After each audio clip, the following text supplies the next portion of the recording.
Harry Potter and the Philosopher's Stone is a popular book series and movie franchise loved by many across the globe.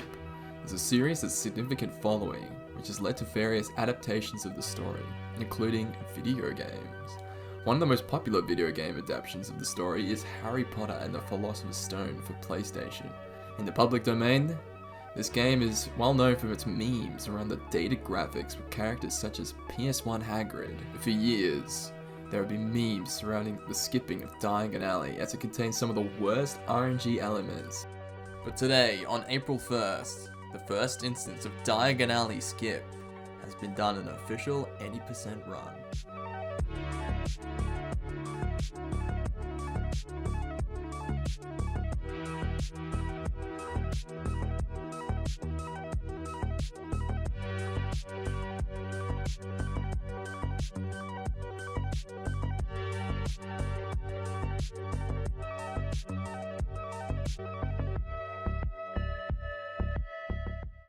Before we go into specifics on the trick itself, I believe it's crucial to get an understanding of how this section of the game has caused a bad ripple effect on the speedrun as a whole. Harry Potter and the Philosopher's Stone for the PlayStation is a speedrun that involves Harry going through his first year at Hogwarts, the speedrun ending once Voldemort is defeated.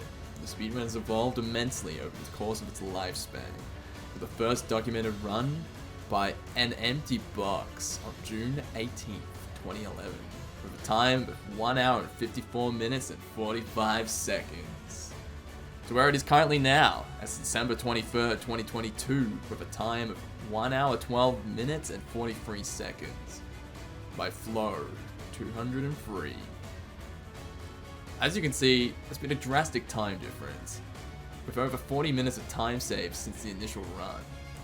The inclusion of sequence breaks such as early Four Eyes, Fire Seed Skip, and Quidditch abuse, the times only got shorter as the game evolved over the 10 years. It should be noted that other small time saves were found scattered throughout the game that saved just seconds or even minutes of time. To keep this section short, however, I'll just give a small summary of the major skips. Early Four Eyes is the only trick that's now obsolete, was only briefly used in runs before the discovery of Quidditch abuse. It involves the player clipping into the floor by using Harry's falling speed to get out of bounds. With precise movement and positioning, Harry can clip into the wall, propelling Harry back up to a raised platform. Combined with a tight lineup, Harry can jump across the Four Eyes dungeon section, skipping all the potions class and the lower dungeon, and instantly learning the spell of Vertimilius. The trick itself created a high skill ceiling and provided the run with some much needed jank entertainment. Fire Seed Skip is a trick that involves Harry propelling himself in a corner of the map in order to grab onto points of trees. This, for some reason, gives Harry the ability to grab, stand, and jump over a fence, blocking access to the Sloth Brain and Quidditch. This being a consequence of poor 3D design saves a drastic amount of time by skipping all of Fire Seed's quest line. Quidditch abuse is an evolution of early Four Eyes trick that involves the usage of a bonus mode on the title screen, which is unlocked after the first Quidditch match. This bonus mode is used to spawn Hagrid at the start of Diagon Alley questline early. Whether it's memory manipulation or the result of poor bug testing and forgetting to get rid of triggers present in the bonus mode on Ravenclaw match. This granting the player the ability to skip 2/5 of the game, including Transfiguration and the troll in the bathroom section, as well as nearly all of the lower dungeon. All these tricks have shaped the game dramatically, providing fun, jank ways of playing this long beloved game. However, you may be thinking, what's the point of all this context? It's important to understand that the goal of speedrunning at its core is to lower the time spent playing the game as much as possible, no matter the cost. It's also a bonus if the sections of the game that are skipped happen to be boring and uninteresting for both the runners and spectators alike. Diagon Alley is objectively a complete nightmare for all runners and spectators and can leave them pretty bored. By granting you the context of what I personally think is a fun and exciting section of the game, it will allow the dark shadow lurking behind this great game to show its true form. Interestingly enough, most of the development time was done on the Diagon Alley section of the game, according to the devs from Argonaut Games. For a casual experience, this section provides a nice challenge and a nice change of pace from the standard platforming gameplay up to this point. I specify for a casual experience, because as you play the section over and over, that charm goes away. And what remains is one of the worst auto-scrollers and terrible RNG section consisting of the Peacock and Toad minigames. The sequence of events that follows in this order: go to Gringotts, file paperwork by grabbing relevant documents scattered around a slippery floor, collect coins scattered around the depths of Gringotts, and repeat until you have enough nuts, sickles, and galleons. Finally, use that collected money to buy toadwarts, peacock feathers, and an owl feather, which these items are needed to cure Hagrid's pet dragon, Norbert. All the Gringotts minigames have no randomization. This creates an auto-scroller section that lasts for over 5 minutes of the run. Along with an uninteresting section, both the collection of the toadwarts and the collection of peacock feathers are randomized based on the tick you enter relevant rooms. This causes some runners to get optimal RNG and poor RNG, which sometimes can be the difference in a new PB. Combined with poor conditions in the peacock feather room and the need for tight movement, this section can be very frustrating for most runners. But just don't take my word for it. Here are some of the lads' opinions. If you could skip Diagon Alley, this game would be great. Right now it's okay. Okay, he says. Just let me know when I can skip Diagon Alley as a whole. I don't care what cheats I have to use, I'll run it laughing my ass off. I had a guy in my chat say that he skipped Diagon Alley using the Quidditch pitch, but he didn't remember how. I don't think he was intentionally trolling, but I figured I would at least mention it. Imagine if someone already found Diagon Alley Skip, they just never shared it. What a PP. Some dude playing with his PS1 on the 2000s. Diagon Alley Skip, please. Just find Diagon Alley Skip, easy world record. As you can see, the salt coming from these lads is quite extreme. With the provided context, you all now know why speedrunners have been dying to skip this section of the game. It's clear that it has to go, so join me on this new beginning of runs without the cursed Diagon Alley. But before we get there, I think we should look at the rules just real quick. So as you can see, it's got a bit of data abuse, but that's more with transferring like flags that are already done on a previous save file, so we don't really have to worry about that. And it doesn't say anything here about, you know, memory manipulation. So we should be right to go. So without further ado, here's Diagon Alley Skip.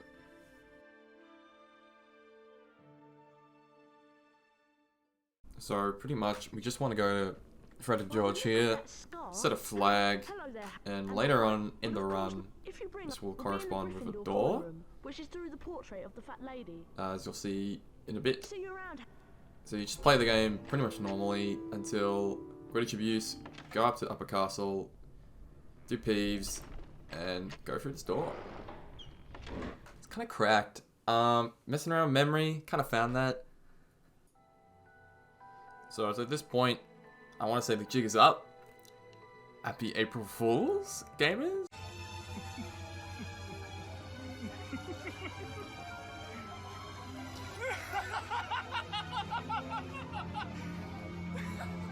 Is this some kind of twisted joke? I know what you just saw is probably pretty daunting to you, thinking, what the heck is that? It's pretty much, what we're doing is we're using Cheat Engine to open the door. Now in future, I would like to see if there are flags that do correspond with those doors. It's kind of unlikely that some of those doors will be able to open just because of the nature of those doors. When you go close to those doors, it tends to set the value to 16, which means that no matter what you do, it might not work. But potentially what we saw there could be something that could be achieved in future if we found a flag that corresponds with the same door. This has already been done in a previous 90% actually, through the use of Quidditch abuse. Generally the first door in that sequence of stealth is opened. So there's potential for things like that somewhere else. It's also been seen in the dungeon section with the door that leads into the troll's sleeping chamber. So there's potential for that kind of stuff to be everywhere, but I haven't really looked into it myself. I would like to in future, but for now, we're gonna get what you get here. So for the rest of the video, I would like to show what I would call cheap percent. It's not exactly what I would call a true 80% run, but in the context of the rules that are stated on the speedrun.com board, I technically got a world record in both HP1 and HP2. So I'd like to show you those runs. They're pretty cool. One of them goes for 10 minutes and the other goes for like 34. We're going to slow those down. Not slow. We're going to reduce the time. We're just going to speed them up a bit. I'm just going to go through them. It's going to be pretty sick. It's going to be the first instance ever of recorded footage of like the usage of super speed in HP2, as well as a new cheat percent exclusive thing at the moment where we can have free range movement in talking cutscenes. So if you want to stick around and see that, I think these runs are pretty cool. I like to show these later in a Potathon setting if you know the Potathon lads are up with it, but we'll see. Without further ado, here's the fake 80% run, I guess. So basically what we're seeing here is the usage of cheat engine, and just below in the bottom right corner is all the flags that I'm going to be editing during the run. So we have the upper castle to the forbidden corridor, to the first door in corridor, second door in corridor, third door in corridor, fourth door in corridor, and the danger do not enter, as well as the troll door. We're just doing some standard super speed stuff, all stuff we've seen before if you've watched super speed runs, as well as using this door manipulation. So basically what we're doing is, through the use of cheat engine, we're locking the value of 0 on these doors, and occasionally it will set those doors to 0. It doesn't always work on every door. It tends to be if those doors correspond with, like, I don't think it's a scene flag. No, I think it's a scene flag. It's not a memory flag. It could be a memory flag. I don't know. Memory manipulation is kind of weird. It's hard to know these things, but for the context of this, we're pretty much just setting it to 0 and praying that the tick that we press square is the tick that it's set the value to 0 instead of 16. And as you'll see, the values will change as we get closer to the doors. Interesting enough, to the forbidden corridor, no, not to the forbidden corridor. For the first door, the second, third, and fourth door in the corridor, they don't tend to have a flag that corresponds with anything else, so we can just go straight through them. I would also like to give a huge shout out to my man Ignora, if that's pronounced correctly, I hope, for giving me the tutorial on actually fucking around with doors in memory. I spent an afternoon learning it, and I've had a lot of fun because of it, so I just want to give him a little bit of a shout out. I would like to preface going forward that these runs aren't really optimized at the moment. I've done a few, as you can see. I've done 10 in this game. I think I did like 3 in the second, so there's a lot of room for improvement. So hopefully you guys like this content or like this category. I might even stream it over on my Twitch at Pac-Man Power Ghost. A little bit of a shill there. I'm going to be streaming some HP, Super Speed, and cheap percent, as well as Animal Crossing Goldenrod, and obviously Skyward Sword Rando Races. I also have a Discord, so if you'd like to get alerts on upcoming content as well as streams, go check that out as well. All relevant links will be linked in the description. So this is probably the worst section of the run for me. I'm not really the greatest at super speed, as well as this section as a whole. So this is probably where I lose the most time. But when it comes to like the check, not the check, I'm thinking Skyward Sword here. See, it just always in my brain. Anyway, so the split that I most have trouble with the tricks that are involved in cheap percent, is actually the troll door. Because we have an exclusive skip that seems to be frame perfect. or a few frames perfect. Hopefully when we get there, I'll show you like a perfect version of that. So we're finishing up the section here. I like to talk about the potential in the future of this category. So at the moment, I'm running this on EPSXE 1.9.0. I believe there are some other runners that have gotten this to work on DuckStation. Not necessarily the cheat engine aspect, but hopefully later on. Combine that with what Emma found recently. I'm just going to put it on screen here. It's basically what she found was if we use the walkthrough walls glitch, well, not the glitch, I guess the cheat, we can kind of go out of bounds and then trigger the key section early, which would save a few seconds here, so that'd be pretty nice. For some reason there's an extra room here, and by going into the corner it somehow got the trigger. It's kind of wacky, but I thought it was pretty cool nonetheless. Weirdly enough, this is probably the section where I lost a weird amount of time, as you'll see coming up here. Kind of bad on my part. I think I was flexing to try and get the trigger early, and then just happened to fail grabbing the key multiple times. Yeah, kind of bad, I know, but whatever. So we're just gonna skip through chess as well. It's not really that interesting either. We're just gonna super speed, something most of you have probably already seen before.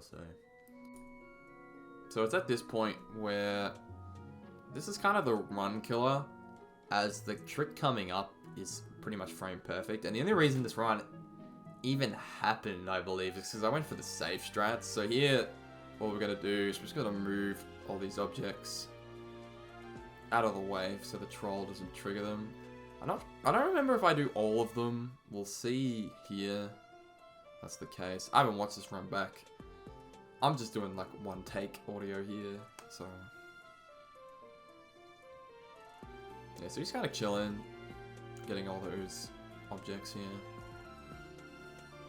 Theoretically, if you wanted to, you could do chair skip, which probably would be better in most instances, but if you're going for the frame perfect trick, it's definitely not quicker. I didn't get it here, so a bit unfortunate. I think this was more like testing timing as well. I think the troll caught me, but then by having the cups already happen, like, it was fine. So it didn't warp me, which was interesting. So that's the safe strats, I would say, of cheap percent. And then we're just basically just gonna go into Voldemort here. Nothing too different to any percent. I try to go for like the multiple hits on the mirror at the start.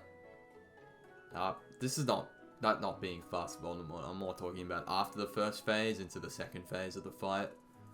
But that's pretty much it. I'm just going to speed up this section, as you probably already see, because it's not really too much interesting going on. But that's our HP1. It certainly changed the time.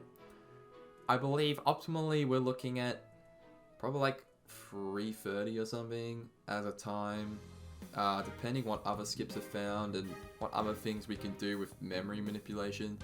This might change going forward, even Game Shark codes that might, you know, set some flags to help us out a little bit. That's for something in the future. Hopefully some other people can look into the game more than me. But yeah. So without further ado, let's go into HP2. Arguably the much better run to watch, so let's go have a look. So you might have already noticed, we have a change in cheat engine. So as you can see, we have different doors and different subcategories. I have it so I have the first part of burrows, the second part of burrows, the castle doors, the stealth section, and other stuff as well. I'll talk about those as the run goes forward, however, as we're going to kick right into the first section. So we're just going to super speed past Ron here, and also activate the memory area that allows us to move during talking cutscenes. That's what a talking cutscene looks like. We're just gonna sit here and spam square until we can get through, skipping like the ghoul in the attic. You'll find that in HB2, most of the doors take a lot longer to go through. Whether that's a consequence of the cheat engine itself, I don't really know. But we're just gonna keep going and pressing square. I'm not sure if we can get here through any quicker. At least in my PB for some reason. Not on my PB. I guess the run previously, I was able to get through a lot quicker. That's gonna have to be something a bit more researched as runs go forward, but here's the door going through quickly.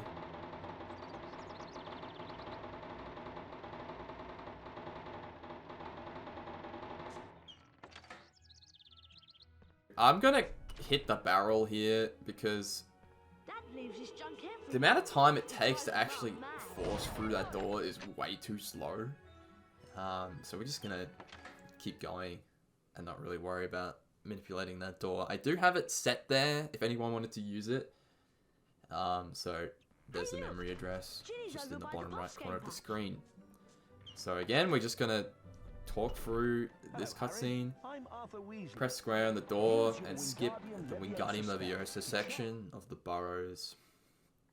At this point, it's just normal 80%, at least for a little bit. We're forced to do these sequences no matter what. So I'll just, as you'll see, I'm just speeding it up a little bit.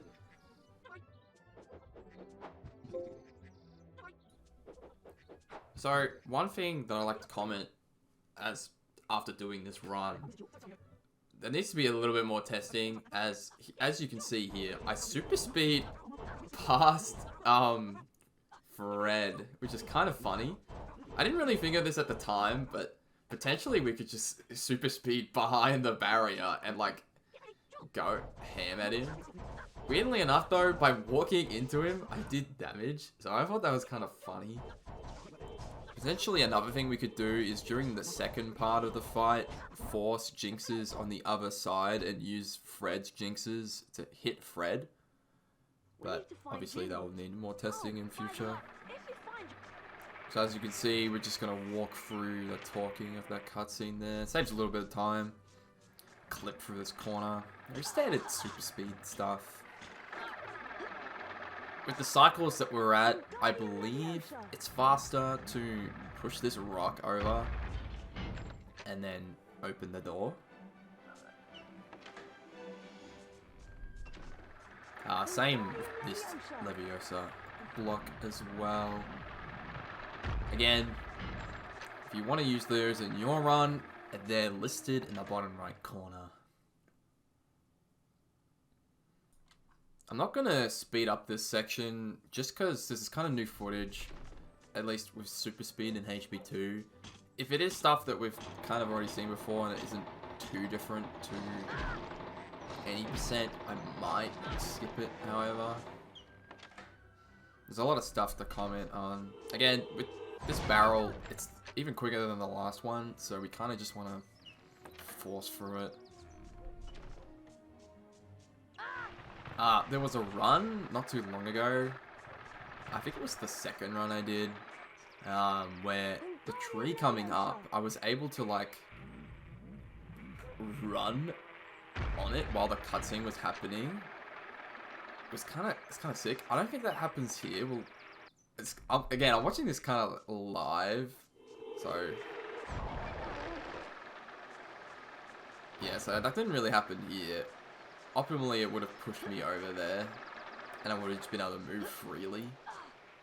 I don't know if there's footage for that. I think I lost it, so that's a bit unfortunate. So at this point, we're now going to do the run warp. Pretty standard 80% stuff. Potentially, we might not have to skip through that dialogue. But for the sake of, I guess, safety, I tend to keep it to general 80% sort of stuff. I did fail the trick. So having the talking and walking through the talking was able to save me there a little bit. We made it! Again there as well. So it's at this point where we should be setting up the castle doors, notably the upper castle into the Moaning Myrtle area. Because what we're going to do is we're going to force a sequence of events early, so when we go there later in the run, we won't have colliding events trying to activate at the same time. So here's just me spamming the shit out of Upper Hogwarts. I failed the first time. I think the biggest problem with this category is like spamming the square button can get a bit tiresome sometimes. But it's still a cool route nonetheless, so pretty pog. We want to optimally super speed through here. I don't really know what I'm doing. I think I'm setting the flag for the Moaning Myrtle. There isn't really a good time to set some of these mid-run, since when you like move off the window in this emulator, it doesn't let you input movements. So you kind of have to do it when you're not inputting. Also, during the run, I exited early. I wasn't sure if that got rid of the cutscene for later, so I re-entered. That's kind of a little bit of a time loss. Again, I'm not really sure. This is the 4th run, not the 5th run technically, so again, it's all kind of new stuff here. So a big consequence of missing, like, I guess, cycles here is I sat at this door for a long time, which kind of sucks. I then quickly realized that the cutscene was already over, so we should be good to leave. So it's at this point now, we're just going to head to Lockhart's office and do the next part of the run. Now, so we're just going to trigger the ability to activate the second part of Lockhart's office. Well, I guess map. So then we can at least go to Moaning Myrtle's bathroom and then go into the chamber early. Unfortunately, I couldn't really find a way to skip having the later portion of the run, which is like the stealth and the Forbidden Forest section. So hopefully in future we might be able to find a way to just do that without it, but as of now, that's still in the run. I was kind of theorizing just in this section ahead to be able to like leave or like make it so isn't forcing us to go through that door or something along those lines. Again, that stuff was like frame perfect, so I didn't really mess with it for too long. We're skipping through all this with like 0 points, and with like a couple of memory areas, we're skipping it like quickly and getting it done fast. Interesting enough, we're gonna trigger this Valentine's thing early and kind of run through it. In HP 1, this used to be a section, at least the troll running sequence. Not anymore because of the route change of Quidditch abuse, so it's kind of nice to have something like that in HP 2. It kind of has a high skill ceiling if you want to go pretty quick, because you gotta kind of know where to super speed and when not to. And if you do it too quickly, for some reason, like the Cupids, at least I think they're dwarf Cupids, they trigger early, so you don't really want that.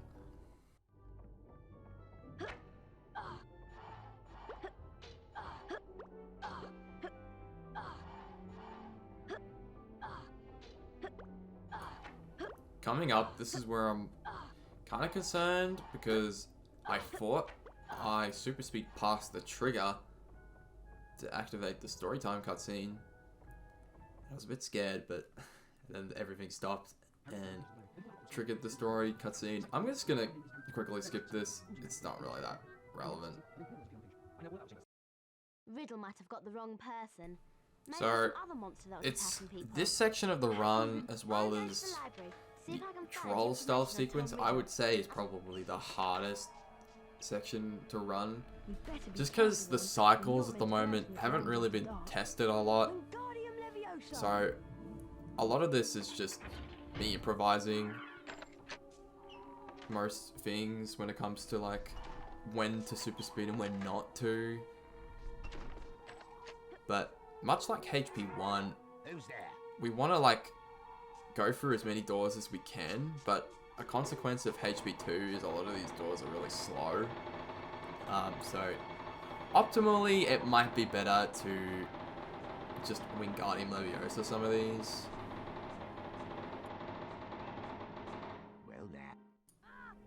As you can see, I got caught there. That wouldn't have happened if I just like moved the block. So some of these windows are kind of tight, and the previous run I did, I instantly opened the door, so I don't really know what's going on there. It's kind of wacky. It's after getting caught again, I basically decided, stuff this, I'm just gonna brute force it with opening it with the block. This is one of the doors where I'm pretty much always gonna go for the, like, opening the door, because it saves quite a fair bit of movement.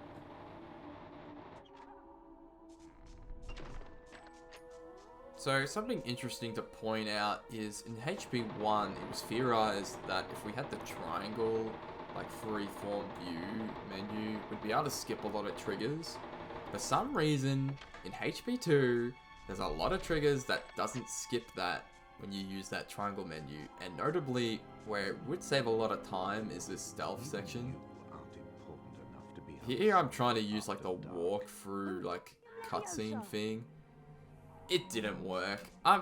Again, a lot of this is like just testing for at least the stealth sections, because I kind of want to do full runs when I do these, but a lot of, I guess in future I want to like just do soul testing, but as of right now this is the run.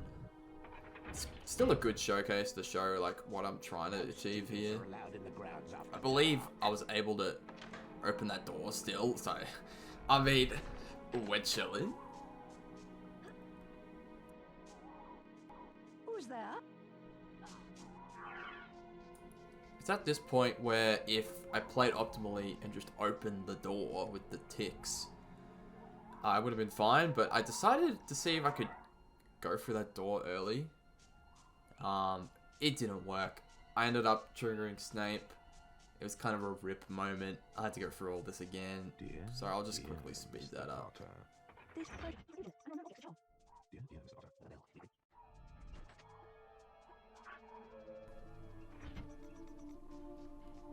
Should be of note that if you walk beyond Ron and exit through like where you normally would enter to Hagrid's hut, you can actually activate this section a little earlier.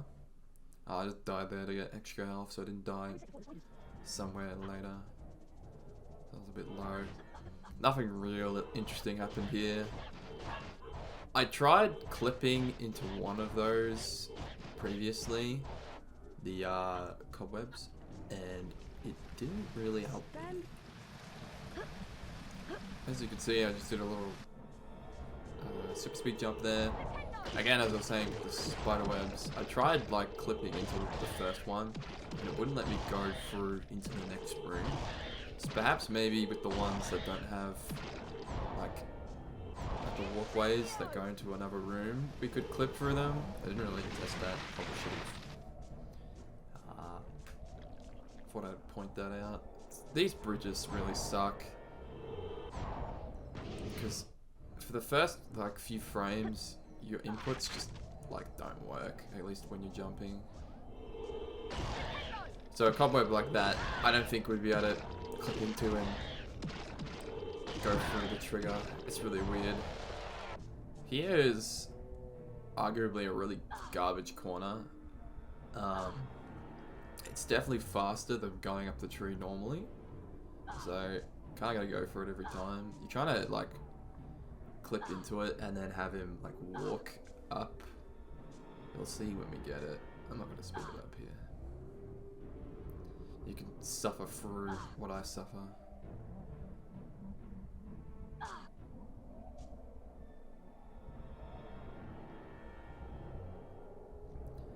As you can see, it's taken me quite a fair bit. There's not a lot of research that's gone into some of these. Like there, I just pushed myself up there. It's kind of wacky. Here, I was just testing out if I could get all the way across after being caught.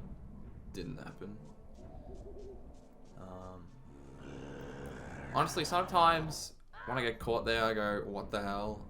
Because realistically, I feel like I didn't, but whatever. I'm just gotta go through. This section's kind of difficult. I was going to try and go through without being caught there. I believe we can, like, super speed onto the wall. Yeah, so we do that so we don't get caught. And then we gotta cycle through these guys. And then we could clip through the rocks here. And fall down. Pretty nice. Aragog's pretty much the same. I tried clipping into below Aragog. It didn't work. So that's a thing. I did do that on a layer which is during the cutscene, however, so I'm not sure if it would work post cutscene. Interesting enough, if you super speed out of this cutscene, you soft lock, so don't do that if you're gonna run this category. So I'll just speed through this. It's not a very impressive Aragog split, and there's not much different.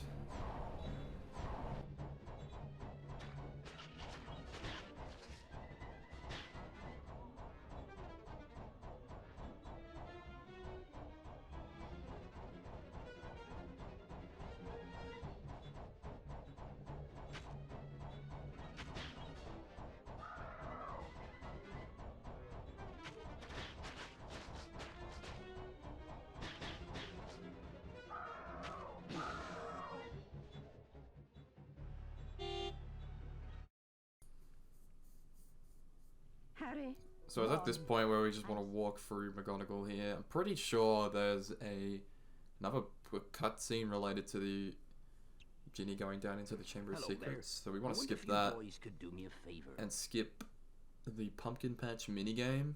And we just want to go into Lockhart's office for the second layer.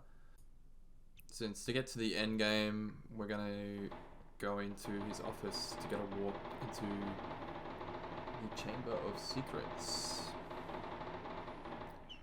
This door behaved today.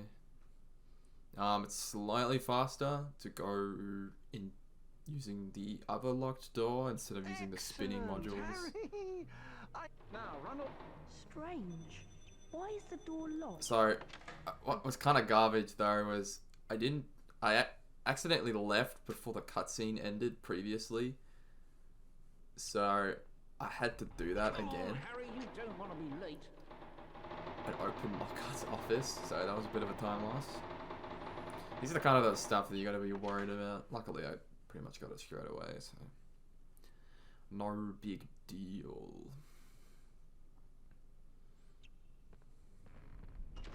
Strange. So that's something to watch out for in future.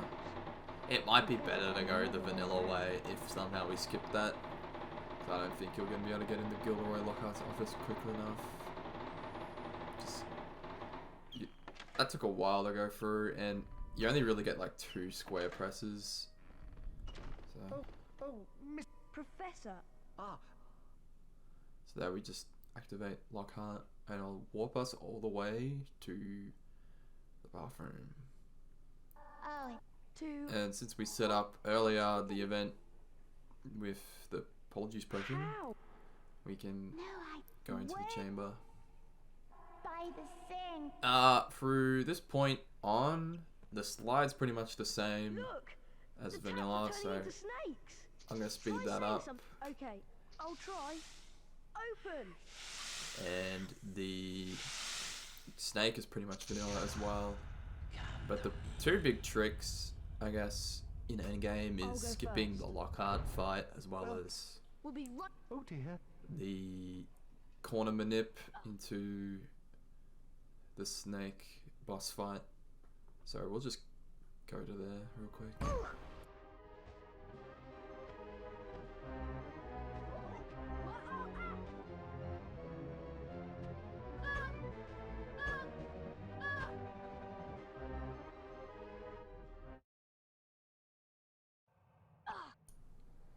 So at this point, we just want to super speed,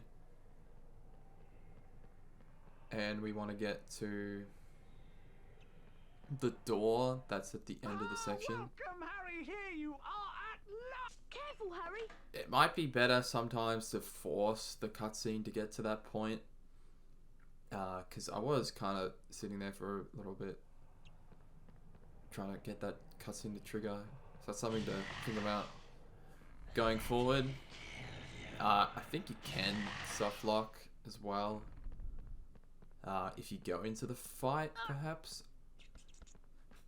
Not 100% sure on that one. I had a reset once that was kind of similar to that.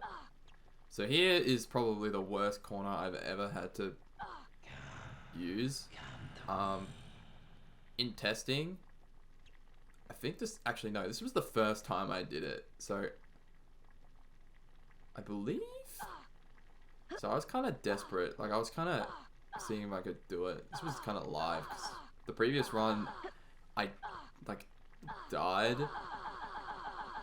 because of a soft lock in Lockhart. So this was all just me trying to get up there. I kind of thought we could get up there. So I was just kind of hoping and praying, just because of all the corners, especially with the one in the forest. I kind of felt like there was going to be something similar. But as you can see, I'm just chilling, trying to get this. It's not particularly great because I believe it requires you to get into a space and then like there and then get booted up like that. I eventually found it, kind of found the setup there, but I was on such low health that I kind of needed the HP, so I needed the potion. Bit unfortunate there. So it's just me doing the potion, which obviously is a time loss. But early days, kind of expect this kind of stuff. Again, this is kind of just me getting used to super speed in HP2. Maybe I did do a previous run. I don't really remember. It's all a blur at this point. But that's the big skip of the run. It saves a lot of time. Saves a lot of tedious stuff. Doing a lot of tedious stuff. I was a bit worried going into this boss fight, super speeding. She's alive. Just because I didn't want to like get soft lock. Ginny's been writing in And I the hadn't diary been from- saving. Ginny Weasley opened the Chamber of Secrets. She daubed threatening messages on the. So I. One day. Told. I.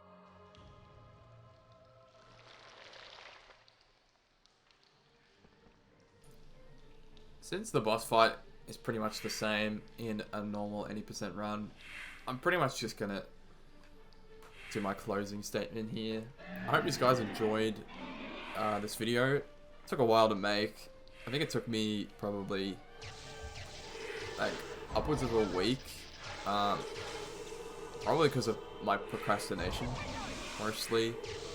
The thing that took the longest was the scripted version of the first like 9 minutes. I was planning to do like a world record history kinda, but then as soon as I got to the video production, I'm like, yeah, nah, ain't doing that, just for the bit.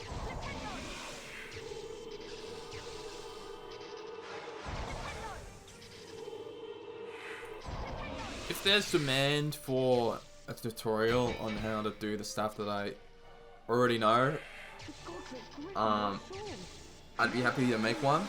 At the moment, my demand is kind of to make a super speed tutorial, so I'll probably do that first, just so people can start running HP2 Super Speed. I'll probably move on to that because I have more passion for Super Speed at the moment. Hopefully we can do some duo factor runs and maybe get some interest in Super Speed HP2. I know there's a few people that would be interested in running HP2 Super Speed. The route would be pretty similar to any percent.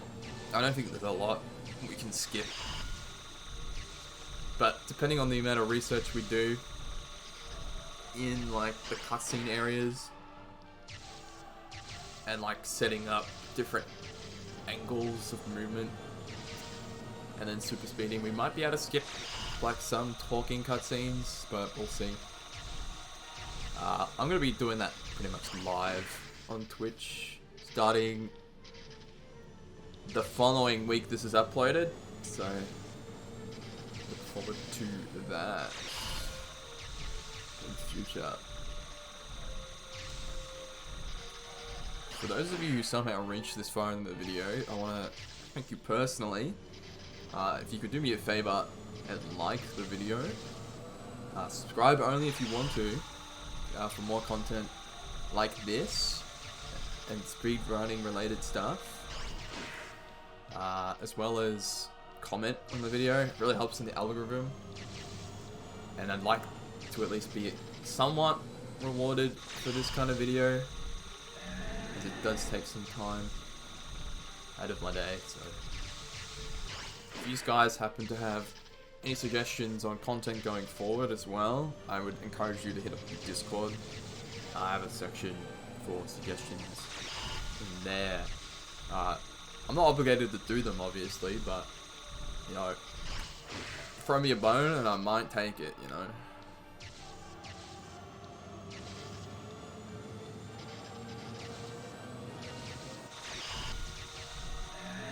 But, that's time with 43 minutes and 20 seconds. Good fun little run. A pretty stressful run, personally.